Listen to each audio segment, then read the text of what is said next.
Rewmi 24 TV. dal leen ak jàmm mbokk yi ginnaaw ba ñu leen nuyoo di leen siyaare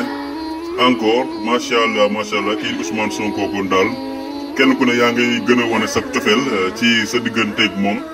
ginnaaw ba nga xamee ne amaana nañ ko lii di 200 millions digganteem ak Mame Mbaye Niang procès Prodac la 30 bii ñu génn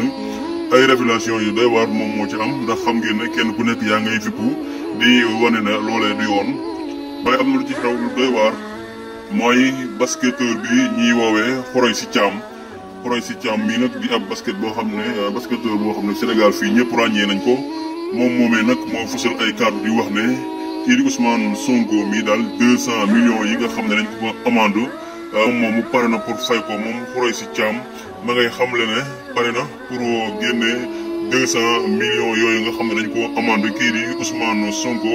digganteem ak Mame Mbaye Niang kon daal mi ngoogu ginnaaw bi ñuy gisee keneen koo xam ne moom it ñu koy woowee docteur Abdoulaye Diallo moom it nee na pare na pour fay 200 millions yi waaye tey jii gisaat nañ ki nga xam ne mooy Khoureychi Thiam